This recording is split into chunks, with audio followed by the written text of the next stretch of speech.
I'm really here as a cheerleader to applaud your efforts to dedicate your lives to the development of entrepreneurial activities. I think there's nothing more important for you as individuals, for our communities in Chicago, and for our nation. We need your entrepreneurial spirit in this state now more than ever. Supporting an entrepreneurial economy is how I've spent most of my business career, and it's how I intend to spend the rest of my life. It may be helpful to understand my experience in supporting small businesses, which fundamentally shapes my views regarding the importance of small firms as part of the much larger economic development philosophy. I incorporated my first business when I was 16 years old, around 1982. It was called Breakwater Boats. It was a boat rental business based on Columbus Beach in Cape Cod. I started the business with my childhood friend, Brad Blank, and then the father of a friend of ours, Joe Shea, taught us how to keep our books, file our taxes, and keep out of any regulatory trouble. He was starting his own business at the time, called Ken's Steakhouse Salad Dressing. Mr. Shea sold a few cases of dressing in those early days, but by last year, I think he sold more than $500 million worth of salad dressing. I wish Breakwater Boats had been that successful. In any case, we made a little bit of money, ended up with a bunch of boats, gave some people jobs, and Brad and I had a lot of fun. 30 years ago, I dreamt of coming to Illinois to learn the fundamentals of food distribution in the United States so that I could find a way to work in the industry to combat hunger. As some of you know, I'm one of Bobby and Ethel Kennedy's 11 children. When I was in high school, my oldest brother, Joe Kennedy, who later became a United States congressman, started a company called Citizens Energy. Citizens was the first not-for-profit oil company founded in the United States. The idea of a transaction-based, market-oriented, not-for-profit was so new at the time that nobody knew quite how to describe it. Citizens Energy would buy oil and then refine it. It would sell off the byproducts of the process, things like gasoline and Vaseline and jet fuel or 30 other or so byproducts, and they would be left with the home heating oil. Citizens would then distribute the home heating oil to those in need throughout Massachusetts. The program became incredibly successful and spread throughout the country. As a 20-year-old college student, I loved the idea of combining the best of the not-for-profit world with the best of capitalism to create a new type of entity, a social business. I wanted to be a part of what I considered a movement to tie together the two great traditions of American values, free enterprise and a dedication to the Commonwealth. I appreciated my own parents' dedication to public service, and I grew up with a family full of examples such as my Uncle Jack and my Aunt Eunice Shriver, who helped start Special Olympics right here in Chicago, and my Uncle Sarge Shriver, who started the Peace Corps. But I've always been inspired by my grandfather, Joseph P. Kennedy, who always made the most of American economic leadership. I love the idea of conjuring up market forces to help alleviate social problems. I wanted to go into the field, but I knew I didn't want to work for my older brother. Now, if you're from a big family, you understand exactly what I mean by that, but probably if you're not, you'd never understand it. In any case, in early 2012, I started putting together the ideas of an anti-hunger not-for-profit, which turned into Topbox Foods, which my wife Sheila runs today. Topbox is a Chicago-based anti-hunger organization that combats inadequate access to affordable food by providing food delivered right into targeted communities at an average of about 50% off grocery store prices. Topbox allows consumers to buy nearly twice as much food with the same budget. We've been operating in Chicago since 2012, and we now have operations down in the Gulf Coast, headquartered in New Orleans, and up in New England, headquartered in Vermont. Topbox is a social business where we can use the power of the free market to solve society's challenges with a not-for-profit entity. Topbox is a transaction-based, market-oriented not-for-profit, which is growing into a self-sustaining and nearly perpetual way to help people. We're able to make food affordable by buying everything in bulk directly from big suppliers, which allows us to take advantage of low costs and keep the cost per box down. We drive other costs out of the system as well. By not owning our own retail locations, we don't pay for occupancy costs. We're not for profit, therefore we avoid some certain taxes. We use volunteer labor, and we don't own our own trucks, so we have very little equipment to maintain. In each of the areas we deliver, community members have formed community leadership teams. Our CLTs identify delivery sites, recruit day-to-day volunteers, help get the word out to the community and neighborhood through presentations, flyers, informational sessions, and packets delivered throughout the neighborhood. Delivery days run like this. Topbox is a group of volunteers at the site where we send a truck filled with food boxes that people have ordered. The boxes are pulled from the refrigerated truck by volunteers and then handed to the consumers to take home and enjoy. Customers can pay for their Topbox orders in several ways, including cash or credit card or the use of SNAP funds with their link card. Our customers don't see themselves as the recipients of charity. They are buying their food at affordable rates and providing for themselves and for their families. There's a lot of dignity in our mission, and this aspect of Topbox, the fact that it's a hand up and not a handout, is one of the reasons so many people like to work with us. In any economy, it's the small businesses that create jobs. The Merchandise Mart, which I ran, is the epicenter of the entrepreneurial activity in Chicago. It was originally developed by Marshall Field and Company to fulfill their dream of having a single national wholesale center under one roof. It was their vision to create a central marketplace where independent retailers and small businesses could come to buy their wares from mom and pop stores and other retailers. The Mart was built to house all of the products that a specific target audience, the independent store buyer, would want to see.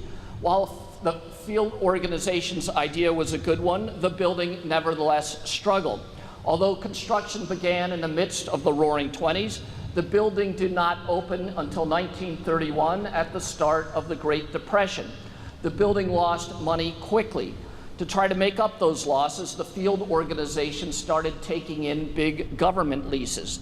Because of President Roosevelt's New Deal and the early preparations for World War II, the government was expanding faster than it could find room for its employees. Soon, the beautiful parks and open spaces in Washington, D.C., like the mall where Martin Luther King once spoke, would be covered with prefabricated buildings. And the Merchandise Mart in Chicago, then the world's largest building, was semi-confiscated by the federal government and was soon full of government departments and employees. My grandfather, Joseph P. Kennedy, bought the Merchandise Mart in 1945, and through his ideas and actions was able to instill the confidence that the Mart could be a major trade center for small business owners. His new management team, led by General Manager Wally Ullman and my uncle Sarge Shriver, who would go on to lead the Peace Corps, started moving to convert the large spaces from government use offices and attracted instead small manufacturers who would open showrooms in the Merchandise Mart. The new team expanded the level of marketing and promotional support and focused their efforts on producing two major conventions in January and June, creating events that would bring to the Mart all of the independent retailers from all over the country all at one time. These conventions were among the first trade shows produced in Chicago. In the 1940s and the 1950s, the Merchandise Mart was the single largest producer of trade shows in the United States, and it helped to lay the foundation for Chicago's continued leadership in the American convention and tourism industry. At the Merchandise Mart, we understood the economic benefit of entrepreneurs and their participation and attendance at our trade shows. We know that business pioneers who attend trade shows can start businesses that often become great economic engines that can fuel a city's growth, can turn around a city's downtown, and can help define a city's future. Every time we attract a small business to this town or shoppers to our retail stores, we make a contribution to strengthen the social fabric of our city. Small businesses with their millions of dollars of economic impact contribute to a vibrant, robust, and diversified economic base. These small enterprises provide the bedrock of an entrepreneurial economy. Small businesses are good for our communities, they're critical for our state, and our state is important to the rest of the nation. Whether you live in Chicago or not, if you love our country, you must care about our city and state. History teaches us that what happens to Illinois will happen to the rest of the country. If we get stronger, the country will get stronger. If we get weaker, so goes the nation. The state is weaker now than it has ever been before, with heavy taxes, declining taxable assets, and a gaping hole in the budget. In 2000, Illinois ranked 28th in terms of state and local tax burden, as shown on the left of that chart. In 2012, we had the 5th highest per capita tax burden in the nation. This chart shows the 5 post-war recessions and the months it took for white-collar jobs to return to pre-recession levels. The thick red line, which stretches deep and long, is the 2007 to 2009 recession, the source of most of the challenges in the state. Our job growth did not bounce back as it had after prior recessions. It took more than 6 years for job levels to even reach pre-recession strength. Many of those jobs have been replaced, just not in Illinois. Many of those jobs, for the most part, have been consolidated elsewhere. Consolidation has probably been the single most important economic trend of the last 2 decades. In fact, there are entire publications now dedicated solely to covering the news of companies buying other companies. The largest grocery store in the United States is now Walmart. Half of the entire United States fast food industry is controlled by just 6 companies. Google owns 70% of all online searches. 50% of all men's suits are now sold through a single retailer. Consolidation is affecting retail, it's affecting manufacturing, and it's affecting large-scale corporate mergers and acquisitions as well. In fact, many of the enormous corporations which used to dominate the Chicago business scene have been bought by much larger institutions, headquartered in places like London, New York, and Charlotte. Just as consolidation has impacted individual industries, it has also been impacting entire cities as well. What is disturbing for Chicago is the fact that the amount of economic activity controlled by individual cities has been consolidating into megacities. Enormous megacities have developed, and Chicago is not keeping pace with their growth. In the 1950s, Chicago was one of the 10 largest cities in the world. Today, we're struggling to stay in the top 30. Before the start of the last recession, we were ranked 115th on the list of the fastest growing large metropolitan economies in the world. As we exited the recession, we dropped down to 127th on the list. In the 5-year stretch following the end of the recession, economic performance for Chicago on a global scale was ranked 198th. Of the 50 wealthiest zip codes in the United States, Illinois is no longer home to a single one. If a company or large global corporation is going to allocate assets, like a corporate headquarters or a regional sales office, to a particular geographic market, we need to realize that those companies may allocate their assets somewhere else, someplace with more people, greater economic activity, and higher population growth rates. This future consolidation could increase the inequality of our competitive situation by further strengthening competitive cities and weakening our own. We need to keep pace with competitive cities, or eventually we will lose out in the race for consolidating corporations and new business development and the important high-paying jobs which follow them. Just as importantly, economic activity is necessary to increase our tax base, which is critical to funding government and thereby providing basic social services like our police force and fire protection. A growing tax base is necessary to fund great kindergarten through 12th grade education and the funding of almost every social service, from healthcare to housing to hunger. Entrepreneurial activity is therefore critical to our state. If consumers spend their income with small businesses in their communities, the profit from those businesses stays in those communities. If we spend that same amount of money with a national chain, That profit and those dollars are shipped elsewhere, and they slowly drain our communities of their economic capacity. If we don't have more entrepreneurs in our communities, we're living under the threat of slowly going broke. In short, economic development is crucial to the long-term sustainability of our entire region. There are lots of reasons to be your own boss and to engage in entrepreneurial activity, and I've tried to identify why such a pursuit is good for our state. But another great reason to be your own boss is that consolidation has greatly diminished career choices. 15 years ago, there were 711 bank brands operating in Illinois.